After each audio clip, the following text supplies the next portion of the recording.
नमस्कार। आज मैं आपको भगवान शिव के एक अनन्य भक्त ज्वारी मूर्ख नैनार की कहानी सुनाऊंगा। नैनार दक्षिण भारत, विशेषकर तमिलनाडु के उन 63 संत कवियों को कहा जाता है जो भगवान शिव के अनन्य भक्त थे। इन संतों ने 6वीं से 10वीं शताब्दी के बीच तमिल क्षेत्र में भक्ति आंदोलन को जन्म दिया और जन जन तक शिव भक्ति को पहुंचाया। नैनार शब्द का आर्थिक अर्थ होता है वे जो भगवान के नेत्र के समान हैं या फिर मार्गदर्शक। नैनार संतों की सूची में मूर्ख नैनार का नाम अत्यंत विचित्र प्रतीत होता है, किंतु उनकी भक्ति की कहानी बहुत ही अनोखी और त्याग से भरी है। उनका वास्तविक नाम इतिहास में ओझल हो गया है, लेकिन उनके एक विशेष हट के कारण उन्हें मूर्ख, जिसका अर्थ यहाँ अत्यंत दृढ़ या हठी है, कहा जाने लगा। मूर्ख नैनार का जन्म चोल साम्राज्य के तिरुवेरकाडु में हुआ था। वे एक संपन्न परिवार के थे और प्रारंभ से ही शिव भक्तों की सेवा में अपना सर्वस्व अर्पित करने के लिए तत्पर रहते थे। मूर्ख नैनार ने एक कठिन व्रत लिया था। वे प्रतिदिन शिव भक्तों को चावल, घी और अनेक प्रकार के व्यंजनों से तृप्त करते थे। धीरे धीरे उनकी उदारता के कारण उनकी धन संपदा समाप्त होने लगी। उन्होंने अपनी भूमि, दास दासी और अंत में अपने घर के कीमती बर्तन और आभूषण भी बेच दिए। जब उनके पास कुछ भी शेष नहीं बचा, तो वे अपने गांव से निकल पड़े। वे इस बात से दुखी नहीं थे कि वे निर्धन हो गए हैं, बल्कि इस बात से चिंतित थे कि अब वे भक्तों को भोजन कैसे कराएंगे। भटकते हुए वह कुंभकोणम पहुंचे। वहां उन्होंने देखा कि जुए के अड्डे पर बहुत धन का लेन देन हो रहा है। चूंकि वे युवा अवस्था में जुए की कला में अत्यंत निपुण थे, उन्होंने एक जोखिम भरा मार्ग चुना। उन्होंने तय किया कि वे समाज की नज़रों में पापी या जुआरी बनना स्वीकार करेंगे, बशर्ते उससे प्राप्त धन से किसी शिव भक्त का पेट भर सके। वे जुए के अड्डों पर जाते और अपनी अद्वितीय कुशलता से भारी मात्रा में स्वर्ण मुद्राएं जीतते, परंतु वे उस धन को हाथ भी नहीं लगाते थे। सीधे रसोइयों को बुलाते और उत्तम भोजन तैयार करवाकर भक्तों को परोसते। स्वयं वे केवल बचा खुचा साधारण भोजन ही ग्रहण करते थे।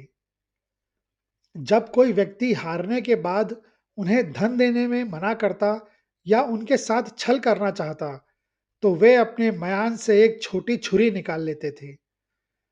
वे उस व्यक्ति को केवल डराते ही नहीं थे, बल्कि उस पर प्रहार करने के लिए इतने उग्र हो जाते कि लोग डरकर उन्हें मूर्ख, जिसमें तमिल में अर्थ अत्यंत क्रोधी या हठी भी होता है, कहने लगे। इसी कारण इतिहास में उनका नाम मूर्ख नैनार पड़ गया। एक बार एक धनी व्यक्ति ने उनके साथ बहुत बड़ा छल किया। मूर्ख नैनार ने वहां अपनी जान की बाजी लगा दी, लेकिन उस धन को प्राप्त करके ही दम लिया, क्योंकि उस शाम कई भूखे भक्त उनके आश्रम पर आने वाले थे। उनके लिए वह धन स्वर्ण नहीं, बल्कि अन्न था जो शिव की सेवा में जाना था। एक बार कुंभकोणम में जुआ खेलते समय मूर्ख नैनार ने एक बहुत बड़ी धनराशि जीती। उस धन से उन्होंने भारी मात्रा में रसद खरीदी और शिव भक्तों के लिए महापर्व का आयोजन किया। नियम के अनुसार जब तक अंतिम भक्त भोजन ना कर ले, नैनार स्वयं कुछ नहीं खाते थे। उस दिन भक्तों की संख्या इतनी अधिक थी कि उत्सव समाप्त होते होते सारा भोजन ही समाप्त हो गया। यहाँ तक कि वह बचा खुचा अन्न भी नहीं बचा जिसे नैनार अक्सर प्रसाद स्वरूप ग्रहण करते थे। तब उनके शिष्यों ने उनसे कहा, स्वामी, आज भंडार रिक्त है और आपने 3 दिन से कुछ नहीं खाया है। क्या हम फिर से जुआ खेलकर धन नहीं कमा सकते? मूर्ख नैनार ने उत्तर दिया, नहीं, जुआ केवल शिव के भक्तों के पेट भरने के लिए है, इस नश्वर शरीर के लिए नहीं। यदि मेरे भाग्य में आज अन्न नहीं है, तो यह भगवान शिव की इच्छा है। लेकिन यदि कल सुबह एक भी भक्त मेरे द्वार से भूखा गया, तो मैं अपनी इस देह का त्याग कर दूंगा। कहा जाता है कि उस रात उनकी भूख इतनी तीव्र हो गई कि वे ध्यान में भी एकाग्र नहीं हो पा रहे थे। तभी उनके द्वार पर एक वृद्ध भिखारी आया। नैनार के पास उसे देने के लिए कुछ नहीं था। उन्होंने अपनी वह छुरी, जिससे वे ज्वारियों को डराते थे, उस वृद्ध को दे दी और कहा, इसे बेचकर तुम अपने भोजन का प्रबंध कर लो। जैसे ही वृद्ध ने वह छुरी हाथ में ली, वह साक्षात शिवलिंग में परिवर्तित हो गई।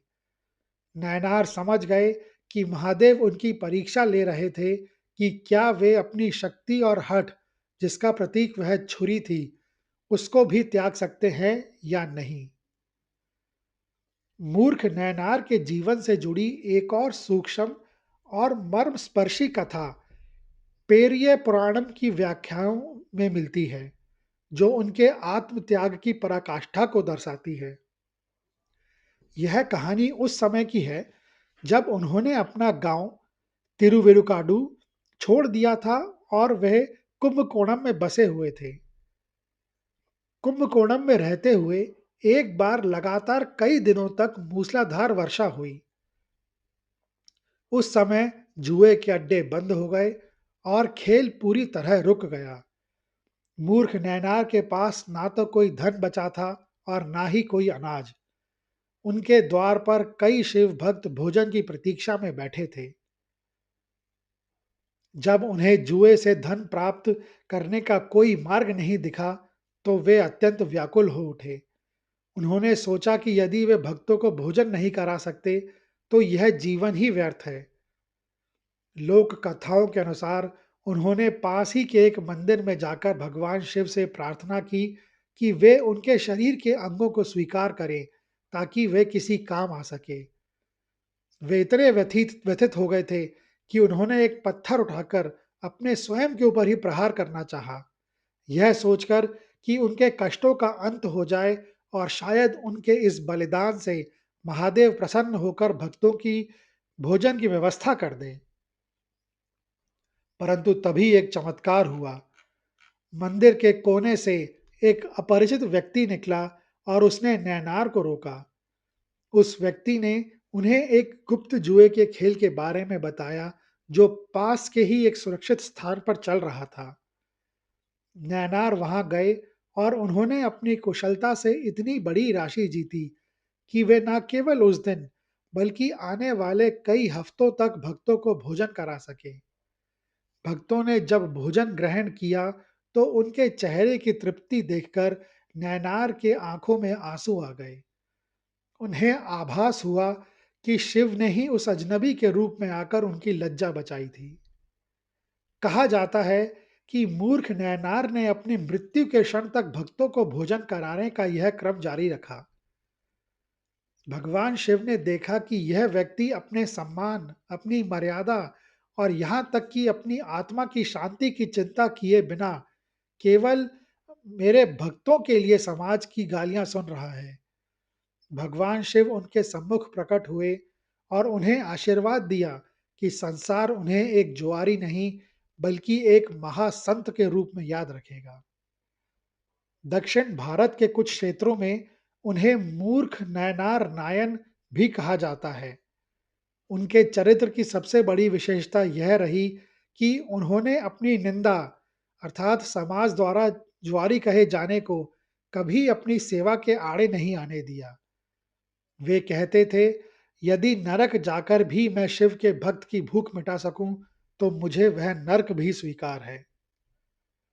आज भी कुंभकोणम और तिरुवेरकाडु के शिव मंदिरों में जब अन्नदानम अर्थात भोजन वितरण होता है, तो कई बार मूर्ख नैनार का स्मरण किया जाता है। तमिलनाडु के तिरुवेरकाडु के वेदापुरीश्वर मंदिर में मूर्ख नैनार का एक विशेष विग्रह स्थापित है। यहाँ उन्हें एक हाथ में छुरी और दूसरे हाथ में जुआ खेलने वाले पासे पकड़े हुए दिखाया गया है। यह दुनिया का संभवतः एकमात्र ऐसा मंदिर है जहां एक संत की पूजा उन प्रतीकों के साथ की जाती है जिन्हें समाज बुरा मानता है। हर साल कार्तिकेय मास के मूल नक्षत्र में उनकी गुरु पूजा मनाई जाती है, जहां लोग यह याद करते हैं कि कैसे एक व्यक्ति ने अपने बुराइयों को भी ईश्वर के चरणों में समर्पित कर दिया था। मूर्ख नैनार की कहानी यह सिद्ध करती है कि साधन से अधिक उद्देश्य पवित्र होना चाहिए। उन्होंने एक बुरी आदत अर्थात जुए को भी भक्ति का माध्यम बना दिया, ताकि उनके मन में लेश मात्र भी स्वार्थ नहीं था। यह कहानी सुनने के लिए धन्यवाद। अगर आपको यह कहानी अच्छी लगी हो, तो कृपया इस वीडियो को ज़्यादा से ज़्यादा लोगों के साथ शेयर करें, लाइक करें और चैनल को सब्सक्राइब करें। कमेंट्स बॉक्स में लिखें, ओम नमः शिवाय।